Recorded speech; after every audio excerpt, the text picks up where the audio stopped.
Welcome back to Sticking to the Real podcast. Rocky. Come on. BK.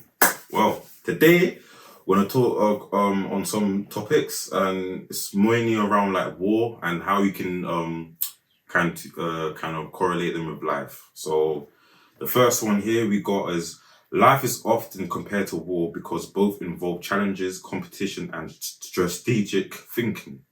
In war, Stroke. Stroke.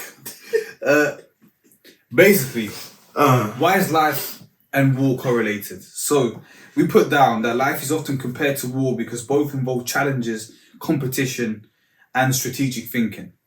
In war, leaders plan and adapt to achieve victory. And in life, we make plans and adapt to overcome obstacles. So that's why they correlate. We compete for success and resources, and our decisions have lasting consequences.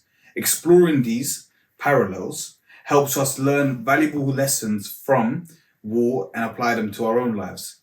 I said it in such a weird way, but anyways, basically, why does war and life correlate with one another? To simplify it, is that a lot of the things that we go through in our everyday to-day life happens in war. Obstacles, challenges, competition, trying to gather resources, having to have the strategic mind to do that. So, and strategic thinking overall, devising plans and things like that. So that's why war and life are correlated together. And that's why we believe that it has a big importance. Actually, why war itself has a big importance to understand how life works. Would you agree with that, BK? No, I do agree with that. Anything else to add to it? Well, when you look at it like this, is for strategic planning, you have to think long term. So with whatever, it could be like how, let's say, if you're trying to move houses, you need to, and you got kids, you need to make sure and realize if it's actually a good move for your family, if the schools that are near this new house is actually good for your kids to go to.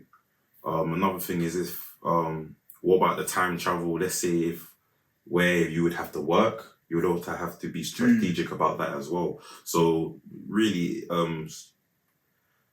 war does really correlate with life. And if you just remember the example I literally just did with like family, and if they have to move to a different location. So yeah, I think I really do agree with you. Yeah, so in that sense, so even in the sense of war itself, what was that? Anyways. No, I said, I very do agree with you. Okay. That's bro. Why are you like this?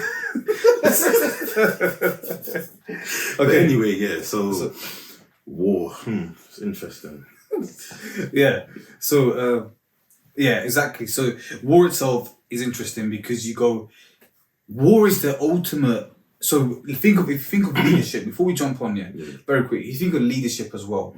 You go to be able to lead. I said it to BK before, and I was like, if you put it into perspective, why would you want to learn from conquerors and commanders of war? It's because they led armies of thousands upon thousands of individuals to do something that they wanted. They have a vision for and a mission for. They followed them for a reason. Exactly. So to be able to do that with that many people, what is that really? What's the difference between that and a business of modern times? Yeah. There isn't much of a difference. We're still human. But actually, not much has changed. So that's why I study the conquerors, and I say, BK, let's study the conquerors. When we went to the museum to understand how they did it, it's amazing because you can utilize the lessons of history for your own good. But yeah, that's why life and war correlate with one another because so many things that happen in war happen in life. Life is competition based as well, and so is war. War is you going against somebody else, your competition, because they're trying to defeat you. And in life, you got people trying to get the same job as you, trying to defeat you, and so many other things. So yeah, that's why it's important to have a strategic mind and have a mind like a general, a commander, because in life, like I said already, it's very similar to that. So that's why it's key. I guess you could also look at it as a way where if like, see like employers, what makes you to be a leader for you to actually gain employees to actually join your business? Because leadership, with that, you don't want, like, why would an employee want to work with an employer that is disrespectful, doesn't treat his staff right, and literally, those factors right there. Yeah, there you go. Why? And the importance of, if you understand how commanders generate energy in their team. And morale. Yeah. Morale. Mm-hmm. Yep. That's a football player. Is that your neighbour? That's a football player. Morale, yeah. Let's go shout Morale. Yeah, he used to play for Arsenal. Oh, okay. Fair play. But if you get the morale high, then you can do so much with it because they follow your lead. So if you know how to do that, that can also be something you utilize in your business. Mm-hmm. But regardless, BK is going to start us off. We've got two main topics we want to talk about. Can't read it. The main one is we wrote it down in this way where we said, let's imagine we're in a battlefield at that point. The way to see life in the best way is to think strategically. But the main way to do that is if you elevate your mind above the battlefield. I say it in that way because I think of a bird's eye view. When you see a bird's eye view, you see further than just seeing straight ahead because you see so much more. So with elevating yourself above the battlefield or your mind above the battlefield, you're then thinking strategically because you're seeing ahead, like I said. But most people don't do that. So the number one key in life as well, I think is key in life, is to become a strategist. How do you do that? Like I said, elevate yourself above the battlefield, but by not thinking of just what's ahead of you. Think beyond that. Think of planning ahead of that. That's how you do it. Because if you think just what's ahead of you, just about that battle there and nothing further than that, you're being a tactician. And tacticians tactics are meant to be for short-term decisions, that are quick. Yeah. And long-term decisions are meant to be for the strategist. A strategist is thinking long-term, beyond that. So that's the key of it. And how do you do that? How do you elevate yourself above the battlefield? By thinking ahead. Yeah, by thinking long-term. Exactly. As simplified as that. Thinking, what can I do after this? And how do I get to that? And all these other things in between that as well to get to that. And if you do that with other things in life, so that's in war of a battlefield. But in life, you go, when you're in your job, you're not just thinking of what's happening tomorrow in the job, what's happening today in the job. You're thinking, what's ahead of that? What can I do in a year? Where will I be? Yeah, where will I be? What can I do overall from now to then? Mm-hmm. That's what it means to elevate yourself above the battlefield, and you need to do that. That's the number one thing to do. And remember that there is times to be a tactician and there's times to be a strategist. Yeah. So because I said this, I said, you want to be a strategist for life and a tactician for quick decisions. Yeah. Because if you're too much of a strategist, you're overthinking things sometimes. If it's for quick things. So you don't want to do that. So there's a time and place to be a lot of things. Yeah, because we wrote down that strategy goes beyond immediate actions and considers the bigger picture. So remember to think of the bigger picture, the mission. So when you elevate yourself above the battlefield, think of the bigger mission. You know, what's ahead of that? What's the biggest mission that you're trying to get to instead of short-term goals? So to be a strategist, think long-term goals, what's the mission and how do I get there? And to be a tactician, think short-term and what's ahead of me just right here that I can see, you know? And that's the simplified version of it. And that's how you understand what's a strategist and what's a tactician. And you need to know that. Because sometimes when you're thinking of things, you go, am I thinking strategically or am I thinking tactically? That's how you know where you're going with it. So that's key. Anything else to add to it, BK? No, I think you pretty much covered it.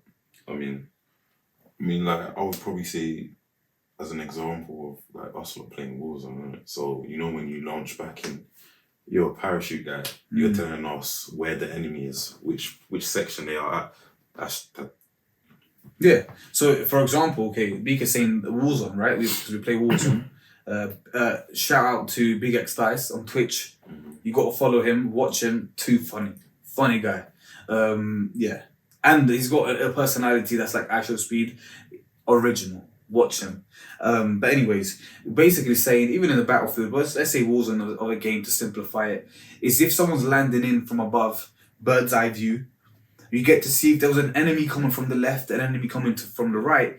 You could say, yo, there's a guy coming from the left, guys coming from the right. What do we do from there? Can we see anything else? Can we see this? What's the long-term goal? Okay, we need to get out maybe from ahead or jump from backwards, come back here. And that's how you get to think. But if you're thinking tactically, you're thinking, I see enemies on the left, I see enemies on the right. What's the next move? Yeah, what's the next move? Let's see if we can, it's very short term. Yeah. You think what we can because easiest way to put it, from bird's eye view, you think, okay, let's not go left or right, let's go backwards. But there's a town here. Yeah. So how about you jump backwards into this town? Yeah. But if you're short term, you think, let's just jump out. Yeah. That's the easiest way to put it in that sense. And that was basically to elevate yourself above the battlefield. And the difference about strategy and tactical, yeah. And overall, that's the main thing for that. What else did we put down? Because we have other things as well that we'll talk about properly. I wrote down something that's very important as well that me and BK both agree on. It's the point of, in life with most things, do not fight the last war.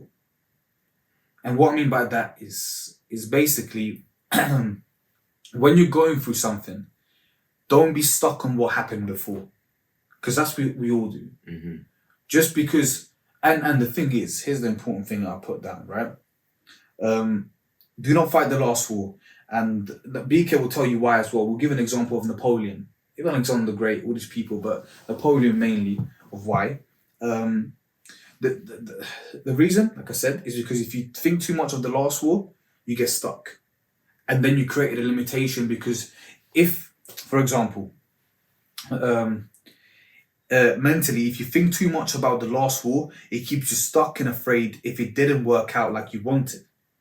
And if it did work out like you wanted, you get overconfident. So you get comfortable and secure about that one thing that is actually in the past. It's not real anymore. It's not what's happening right now. So, for example, let's say, and actually, I'll let BK say why that's important to understand. What happened to Napoleon? The Russians was able to outmaneuver him because he kept going with the same tactics. So it was where he fought, what was it? He appeared strong. He was strong and appeared strong instead of being strong and appearing weak. So he came with his whole force, and what the Russians did was, he's using the same tactic. Let's just wait it out. We're going to keep pushing back. Once they keep coming forward, we're going to keep pushing back.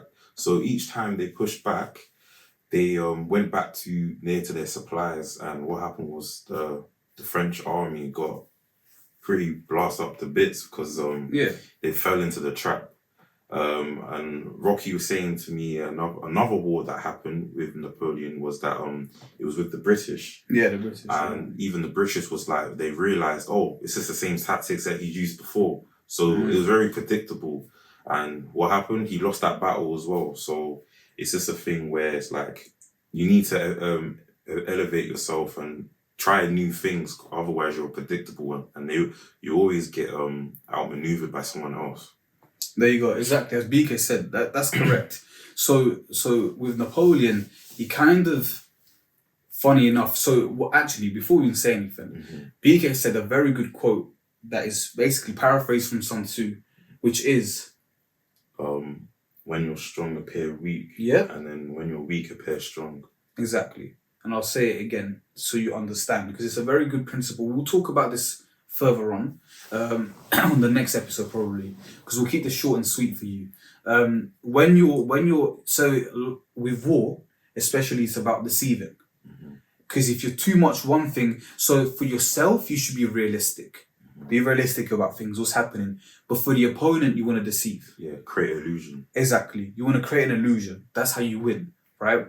And And when you're, for example, if you're in the workplace, if you're strong and you appear strong, yes, it can work in your favor, but at the same time, you're creating enemies.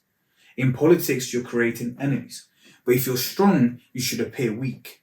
So people don't understand and don't actually get to have an understanding that you're strong until the right moves comes and you show you're strong.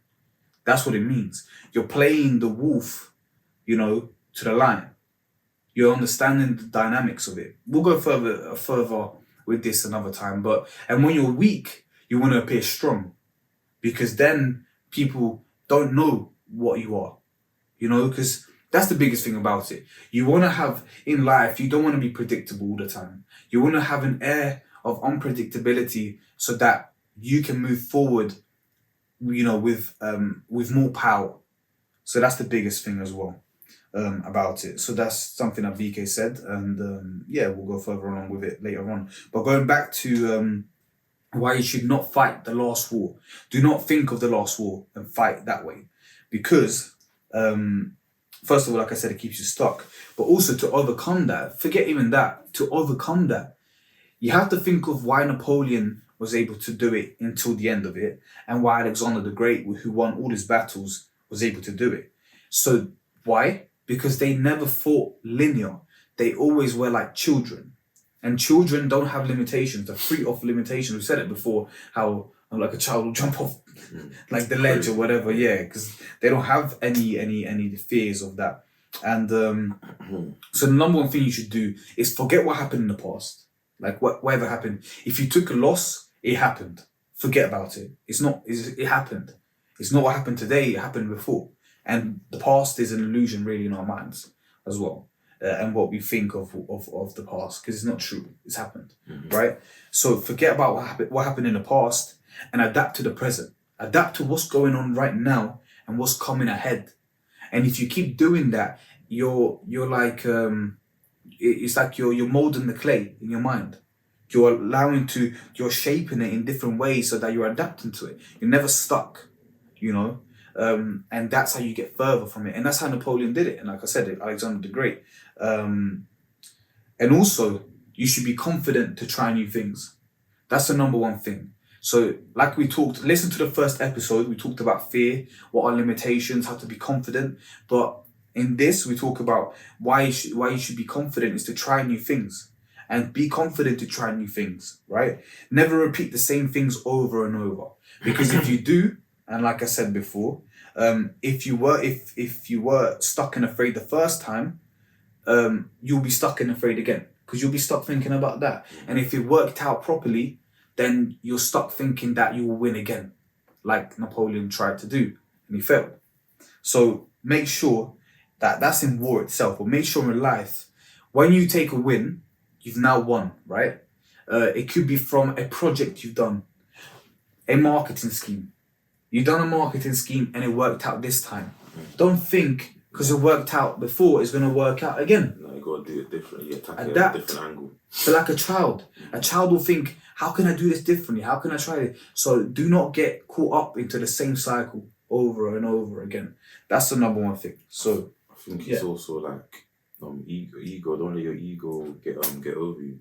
Don't let it take over you, because it can really blind you in that sense. Yeah, there you go. And that's what happened to Napoleon actually. There you go. Exactly. His ego thought he can do more and more. Bless you. I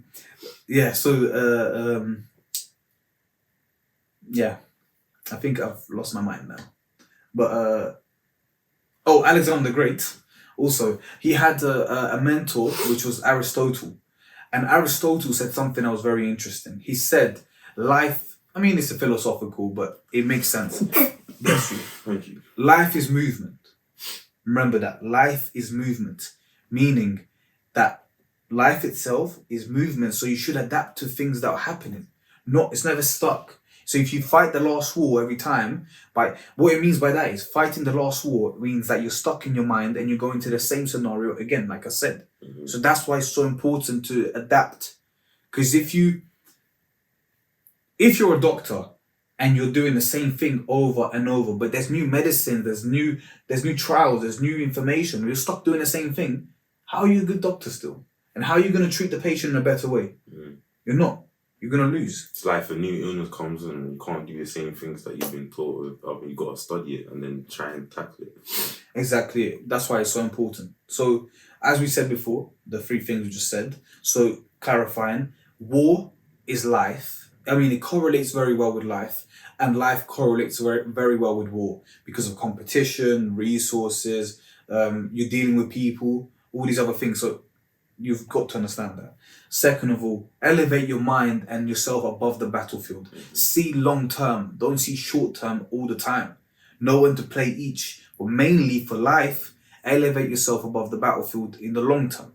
See things ahead of it and make sure you do that. Don't be stuck on the next. If you're thinking of chess, to simplify it, don't think what's my next best move. Think what's my next 10 best moves, and graduate from that by becoming better and better at it until you do 50 moves like a grandmaster.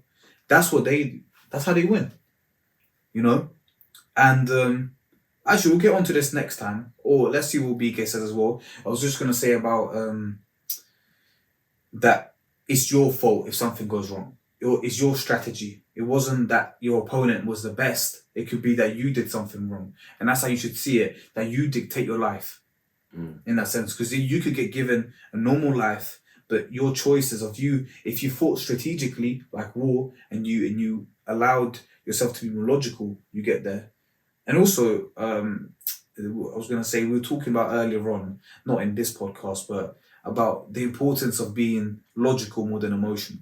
But should we talk about that? Yeah, we could, yeah. Okay, so the number one thing as well, overall, I mean, with a lot of things, we attack them. Okay, even before that, right? So emotions cloud everything. Yeah, that's just simplifying it. Emotions cloud everything. But the reason why humans are humans is because we have the ability to think ahead.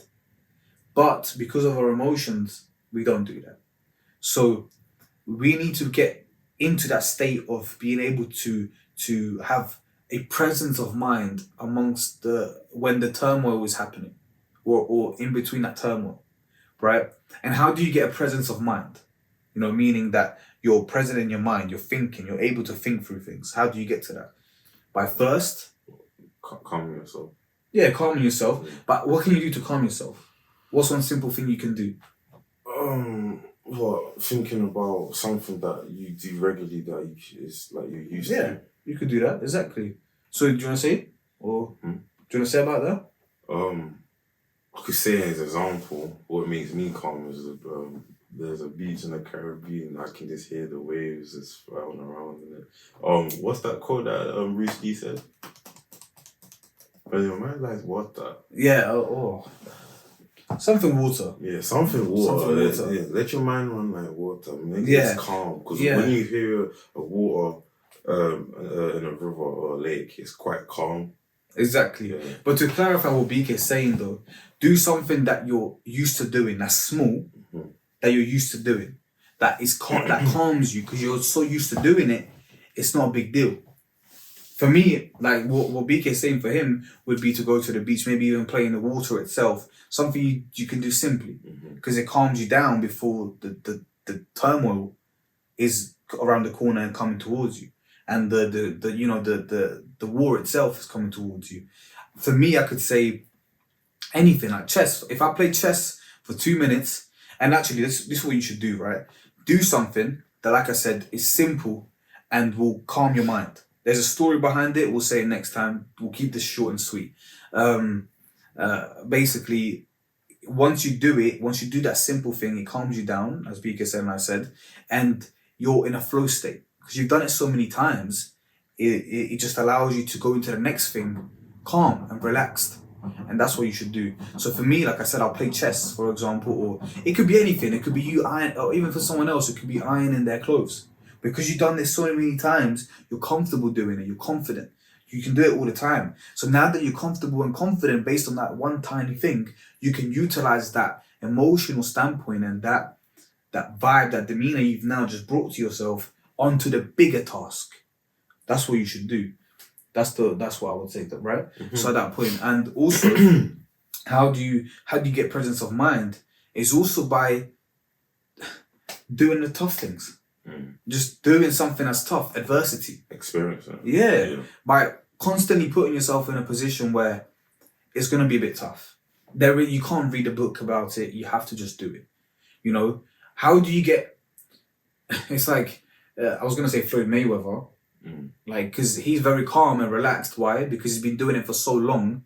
He doesn't mind being in that situation because he gradually got to that. So he got calm because of he put himself in positions that were tough on him, and now he had to calm himself down in those situations. And the more he did it, the more calmer, and the calmer, the more in a flow state he became. The more flow state appeared. Overall, he's able to see things. He's clear-minded. He's not emotional. So that's the thing. So, like I said, to reiterate as well, do something simple, a simple task, just to get your mind there, and be able to be confident and calmed, so you can put away the anxiety. And second of all, put yourself in positions of adversity to grow from them, so you get calmer with dealing with situations that are tougher than what you think you are at the time. And the last thing to kind of, there's more to it, but the last big thing was what Napoleon said about energy, about that tiredness is from boredom. Yeah. And how can you overcome that? How can you overcome the boredom, that the tiredness that's coming from boredom? I think he said that that you haven't achieved as much if you are bored. I think the reason why he went several days without sleeping was because he was unsatisfied with everything he was doing. He was always trying to improve himself, and he always evaluated his actions, where he could do it better, and how can he attack it from a different angle. I think that's what I remember from him. So he was always kind of restless as well, because he was so excited about his plans that he had to think so much that there was no time to sleep sometimes. It's not good, but at the same time, it shows that if you want something in life, if you're bored at home, you're doing nothing, you're tired. So if you're tired, it's probably because of boredom. You're not doing something that's exciting, that's pushing you, or you're not in a state of slight urgency, at least even some form of urgency. So we wrote down here as well, we wrote down tiredness comes from boredom, and without real challenges, mental and physical kind of lethargy sets in. I think that's even how I said the word lethargy. I think but lethargy, I don't know. Whatever way, anyways. But the tiredness comes from that, right? And you can say even how did you overcome it, in a sense? What the tiredness. So you said to do things that kind of push you there. You have to what's the word?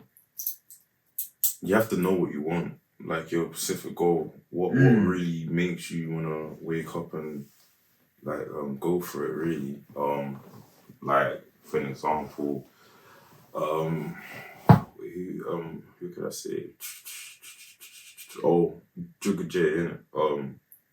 He's really out for it right now.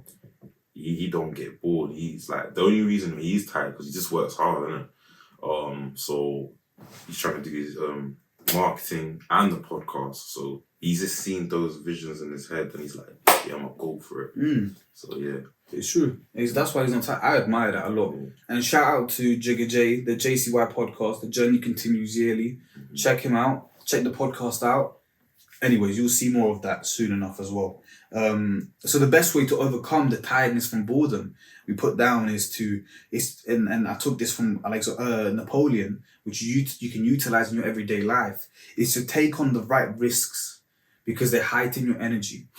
And the right risks, the safe ones, don't take too much of a big risk, but something that creates enough urgency and keeps you sharp. The reason why it does that and keeps you away from boredom is because your mind and your body have to now attune to that. They have to now come up with that energy to make you thrive in a new environment. So maybe do something that's like, learn a new skill. for example. That's uncomfortable. And not even just risk, but do something that's change your surroundings sometimes. That's literally what it is as well. So take on the right risks heightens your energy levels. Body and mind have to respond to it. It keeps you sharp. But also be careful with satisfaction. Be careful with being satisfied, as BK was saying, because Napoleon was never satisfied. If you're too satisfied, you're too comfortable. You become comfortable. You get tired. And exactly. And bored. Because your body doesn't have to do much. It's just in a state of survival instead of thriving. You know? So that's the thing for it. But yeah, I think we could say more, but the thing is, do you want to say about the leadership, or do you want to say for the next thing? I think we should save it for next time, really. Yeah. So I hope you lot like this. To summarize overall, so you can learn from it. War is like life, and life is like war. They correlate with one another because of so many aspects. What's the next thing? What's the one when your mind over the battle? Elevate your mind above the battlefield. Elevate your mind over the battlefield. So then you can strategize and plan your next move and your actions. Yeah, to be able to think with strategy instead of just tactically. And thinking long term, and that does correlate with real life as well. And how can you do that? Real quick, how can you think strategically? In your everyday life, you wake up tomorrow, how can you think strategically in your career, in what you want out of life?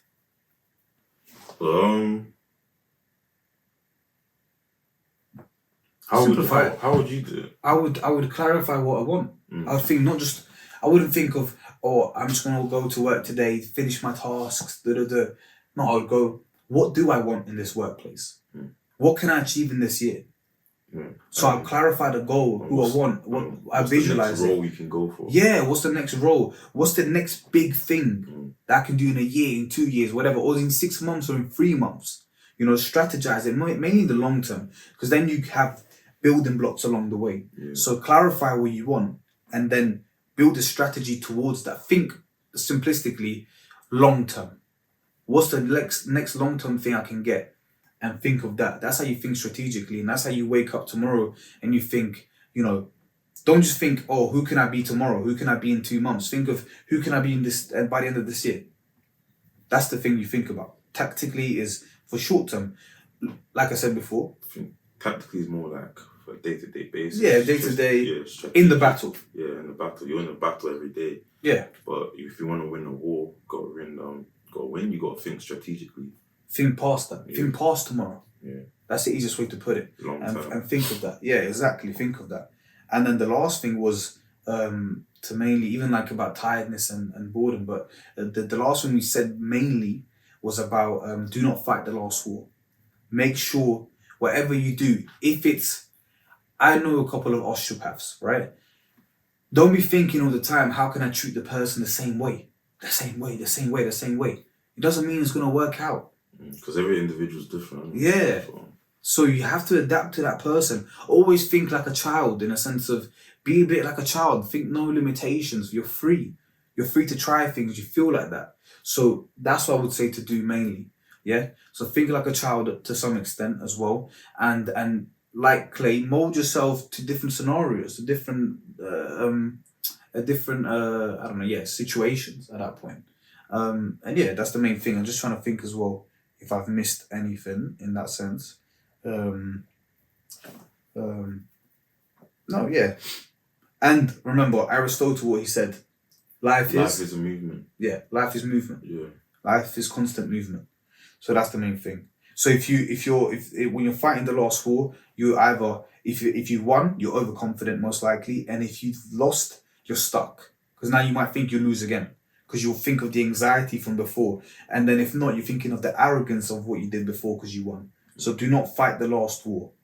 And the last thing was, tiredness is usually from boredom. So do something that's exciting and creates urgency. And make sure you do that. Do something that will elevate your energy. We forgot to also touch on where it's like with the Napoleon and the war. He was egotistical. Yeah, egotistical. His ego kicked in, and then he thought, I can win the same way. No, you have to adapt, learn new skills, learn new methods, learn a new way how to attack problems. Then you're unpredictable from your competition. Your competition can't really predict you, so that's always an advantage in business and life. Really, if people can't predict you, bloody hell, you're a dangerous person. Yeah. Can you predict me? No. You're crazy. Wait, what? Can I predict you? I don't know. Nah, probably not, to be honest. I am actually crazy. I can't predict you. I can predict a lot of people, but I can't predict him. That's a good thing, though. That's why he's here. Exactly. I remember last thing as well. How do you become unpredictable to some extent? Sun Tzu, what did he say? Oh, appear strong. No, wait. Be strong. Be strong, appear weak. No, when you're strong, appear weak. Okay, you say that, yeah. And then when you're weak, appear strong. Yes. Yeah. When strong, appear weak, and when weak, appear strong. Yeah. As BK said. Now, we kept it short and sweet. We hope you like it. We can go into more depth about the actual commanders and the emperors and all these people, and talk about their tactics of war in business and all these things, because we know a lot about them.